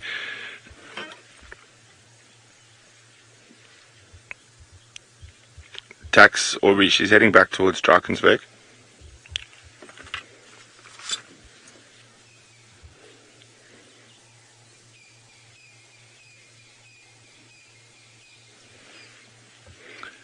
Now, what could have happened with those Steenbok, especially with the pair, they will sometimes chase each other about in the morning. And what I think actually happened is possibly one of the other Steenbok that she hadn't spotted might have seen her. So there you go, that little tail flick again. Now, with cubs and that little tail flick gives the cubs a spot to follow, as white and black are the two most easily seen things out in the African bush that stick out the most.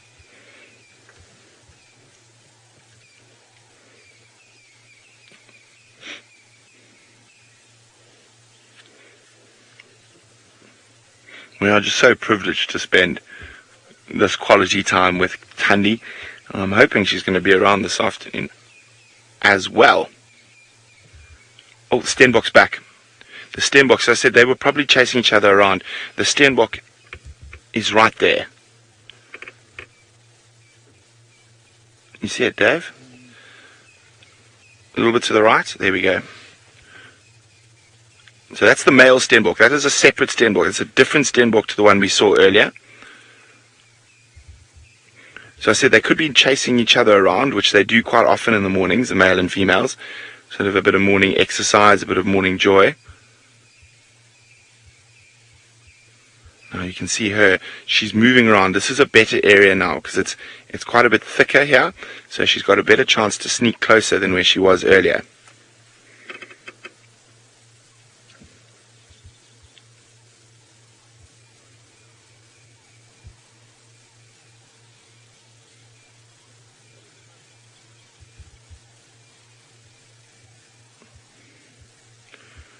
See how she's jogging around. The Steenboks have run back. They're in between where I am now and you, and she's stalking again.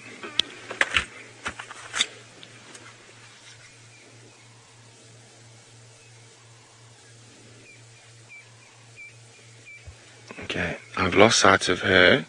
She's gone, actually there she is, she's gone quite far. She's going round. You've got her, Dave's got her. Just through the thickets.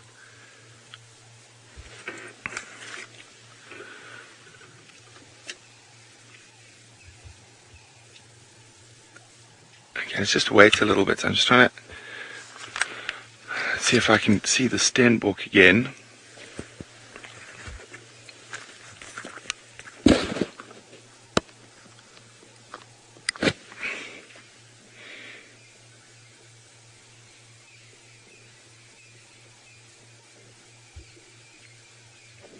Okay, so she's moved off that way, so we're in a position where we're not going to interfere. So I'm just going to move the car slightly up to the side so we can see if we get a glimpse of her coming around.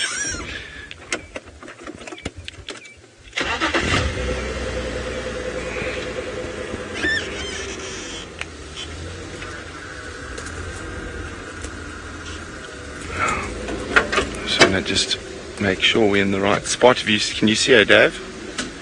Not yet.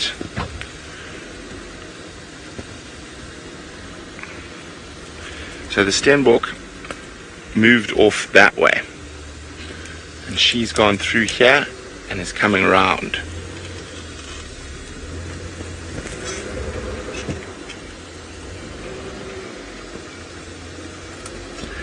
Now, of course, there's always that conundrum because Steenbok are monogamous and they do mate for life, but if one dies, they will find another partner. So we're just moving very slowly.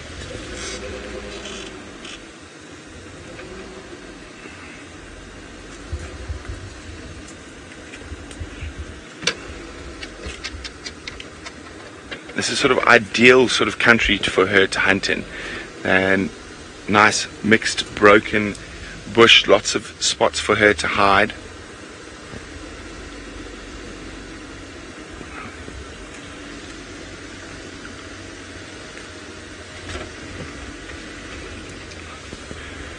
So we don't want to interfere, so what I want to do, okay,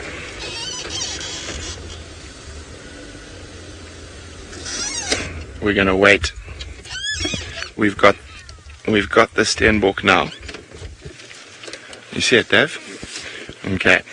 Now, of course, we can't see Thandi at the moment. Now, we've got to remember that there's two Steenboks around here somewhere. But I'm not sure whether that's the male or female.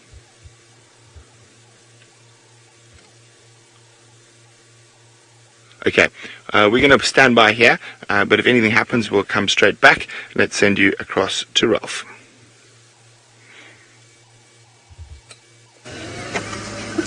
Well, everyone, you're on the chase with us here now. It's always difficult to work out exactly where an animal may have gone once it leaves the road. You've got to sort of use all your skills, your intuition. You've got to listen out for any alarm calls, and just try and work out where she's going.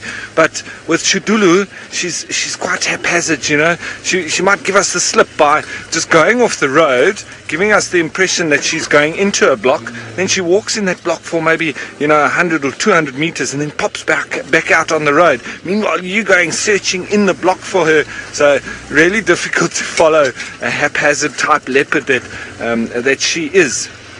But nonetheless, it adds to the excitement of and that we have to use all of our skills. So it's always good. And I mean, eventually, if we do find her, well, we've had to work for it. So it makes it that much more rewarding. But we just keep searching now. The bushwalk team, they're on the trail where we last had the tracks. So we're trying to do a little bit of a loop, just trying to get or catch up with her or get in front of her. But it's not to say that we will. As I say, with these leopards, if they just drop down in the grass, they're pretty much gone. So I'm going to continue up this. This is Aubrey's Road, just a little bit more. And we'll see if she hasn't popped out here somewhere. Otherwise, we'll be looping back. So, while I'm carrying on and trying to catch up with Shudulu, let's head you on over to Brent and see if he's had any luck with Thandi stalking those animals.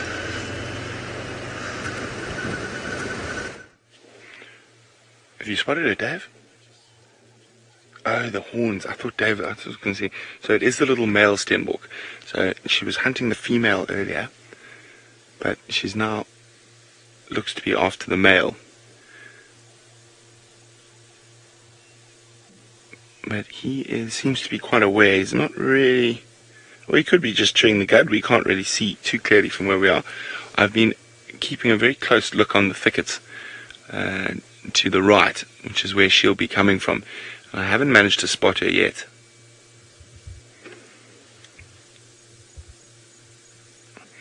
I think what she's hoping is that Steenbok keeps moving.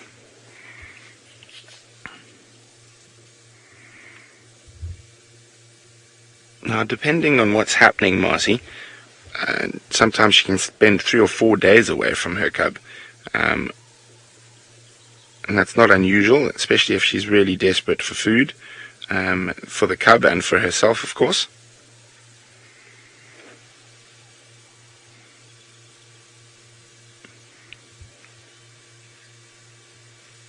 Now, of course, what Thandi is hoping is that she doesn't get spotted by francolin or birds or any other creature that might give away her presence to the Steenbok.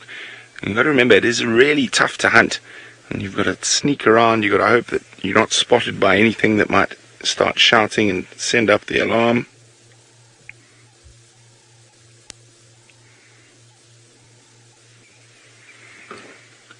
Stenbok moving again. Now when it moves like that, you always want to just check behind to see if you can see any sign of the leopard moving.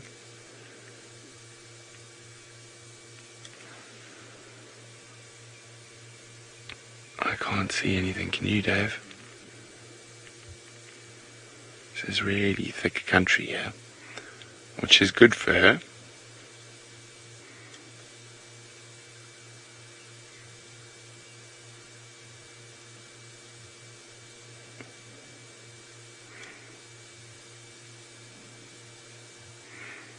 Yeah, sometimes leopards will choose the wrong sort of spot because I think she thought the Stenbok was going to go that way. He's now sort of going more towards the east. Lost sight of him now.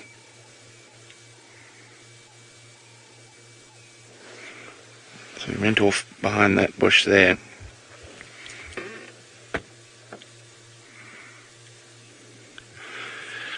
Now, I don't think the Stenbok can smell Thandi, Jennifer. There's a little bit of a breeze, but not really in anyone's favour.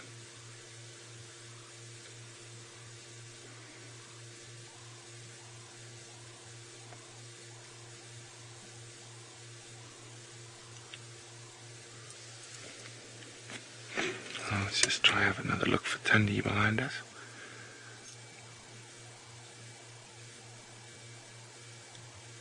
Still no sign of her. Stenbok's moving quite far away. My World, Your Music says, "Come on, girl." Yes, come on, Thandi.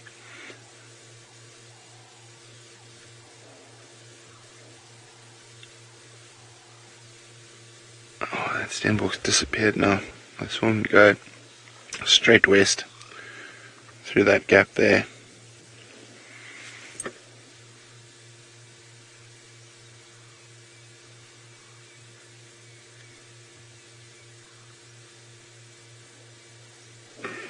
Still no sign of her. I think she might have chosen the wrong line.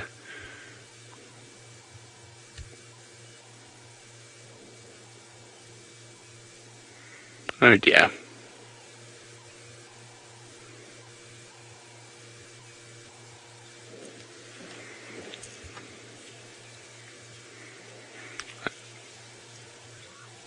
We're going to sit quietly here for a bit longer and see if anything happens. While we do that, let's go across to James, who's hot on the tail of Shidulu.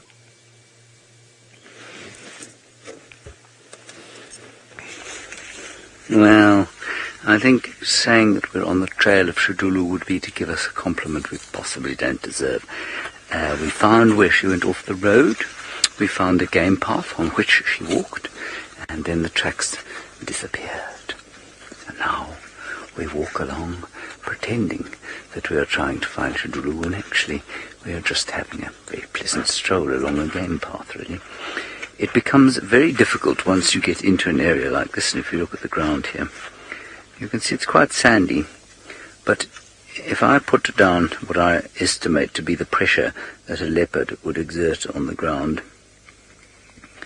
it is almost impossible to make a track. In fact, even if I put my full weight there, you're hardly going to see any track at all.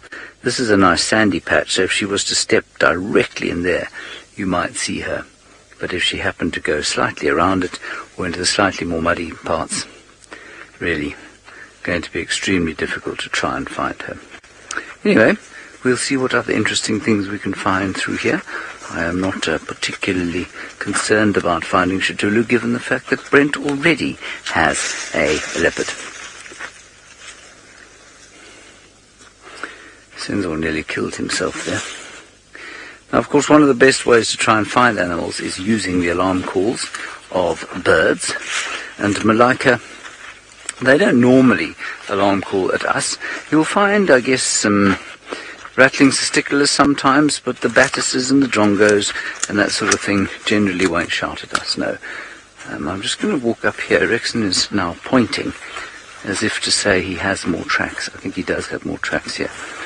And David is still with us. You can see we haven't managed to lose him, which is excellent. We'll pop up onto this termite mound and have a look down from there. You got more tracks, Rex?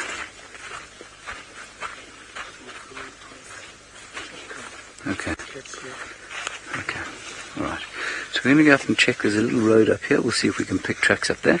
And then we'll head down that way. But, you know, we'll see what else we can find as well. Let's pop up top here. Onto this termite mound.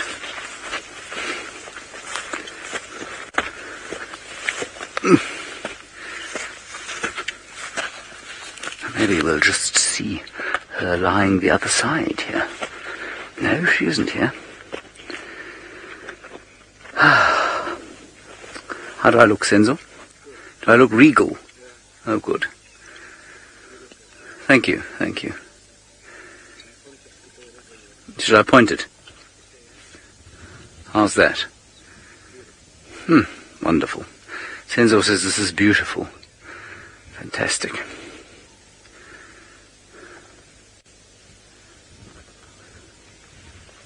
Thank you.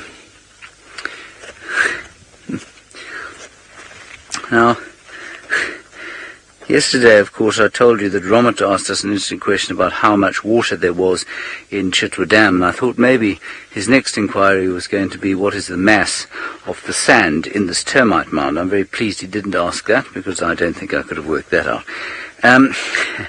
Instead he asks, would a coyote survive in the African wild? Its main threat, you know, it's basically a jackal, a coyote, and so in theory, yes, it could survive. Its main threat, though, would be leopards, and if it was not familiar with leopards, or lions, or hyenas, and what they would do to it, then it's most likely that it would be devoured by a leopard fairly soon after it arrived.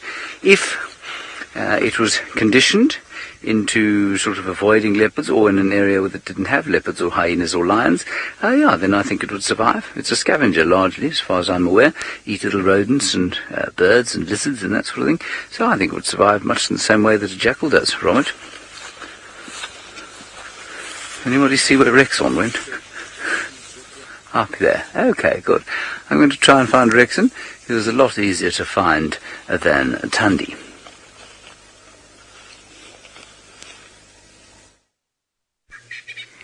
There you go. Well, isn't that beautiful?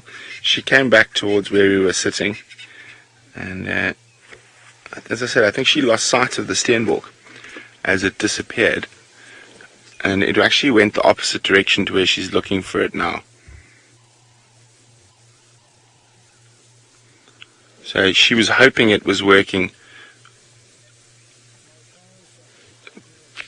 towards the south, but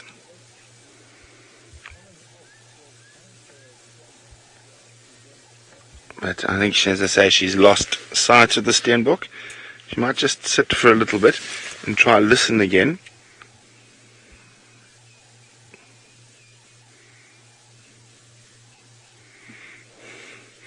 Now, anything's possible, Granny Peg, but for her to catch two steenboks in one go would be quite something. But I mean, it's in theory it's possible, but it's really, really unlikely.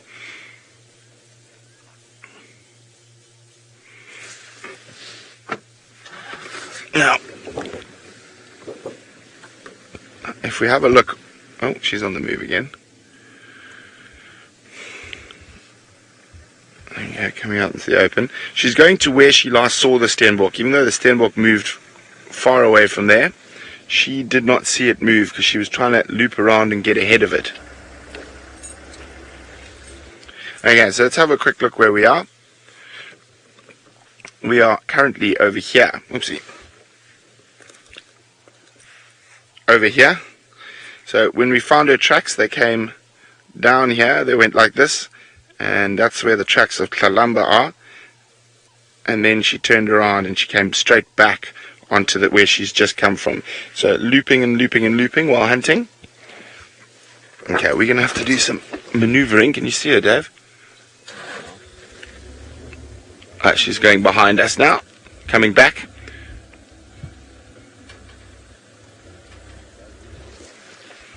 There we go, off she goes behind us. Now what she might try to do now is find the scent of where that stenbok's been, even though they normally rely far more on their hearing and on their eyes for hunting. If she lost something in long grass like this, she might definitely look for the scent of where that stenbok's been to try and give her a direction to follow. And she's going exactly where that stenbok walked, so I'm going to have to do some maneuvering. And as I say, that stenbok moved off by itself. Okay, well, hopefully we've got Thandi. Rolf can find the other female in the area, Shidulu. Yes, everyone, and for those that don't know, Shidulu means termite mound or termitaria, and that's in the local Shangaan language, and that's because of her obvious habits of going up termite mounds and using that as a vantage point to look out from. But she does it quite regularly, so that's one of the things that we're looking out for now. We're looking at on top of all the termite mounds, because the locals, when they name leopards, they generally wait 6 to 8 months, and they have a look at the behavior of the little cub and see what it gets up to, and then they slowly use those characteristics to give it a really sort of apt name according to the character of the little individual. Maybe just passing a couple of little nyala, and that's one of the animals. Just stop, just to listen here as well. We just stop every now and then just to listen. And one of the alarm calls that you never drive past is that of a nyala. Nyala and kudu, they give a very deep booming bark, and if they bark, you know that there's either a leopard or a lion very close by. Impala, they can alarm just because the other ones have been alarm calling and so on, but so not always necessarily barking at or alarming at animals of prey. That can put you off. But if it's an nyala or a kudu, then I tell you what, you definitely go and follow up. And that's what James was hearing earlier. That was before he found the tracks, and so he knew that there was a leopard around.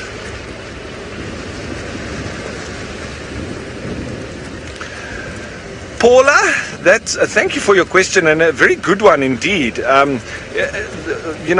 The kudu, impala, nyala, when they alarm call, I wouldn't be able to tell you if it's different for different predators. No. I would say that there is a slight difference when there's like a snake in the area and that kind of thing.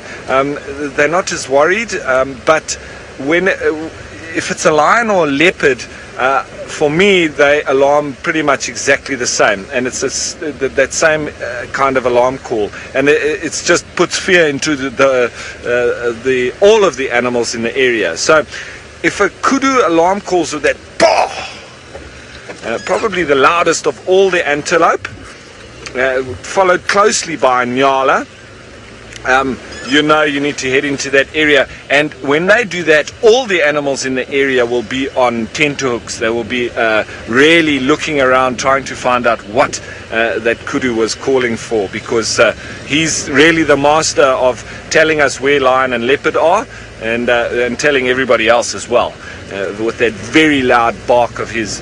It's very interesting indeed, but we haven't heard anything for the last little while, so this Shidulu is giving us a little bit of a slip here. We had fresh tracks coming up this road, but as I say, she could have gone in onto the right, gone for a couple of 100 meters and popped out again. So I think we're going to continue on this road now and see if we can catch up with them. I'm not sure where the bushwalk team is. They might actually be straight ahead of us here, because they've also been trying to assist in this search for this elusive Shidulu cat. And, well, that's part of the fun, isn't it? If we had to find them every time very easily, it wouldn't be that much fun. It needs to be a bit of a challenge, doesn't it? So, let's see how our luck goes, but let's head on over to the second part of this challenge, and that's trying to find Off to James.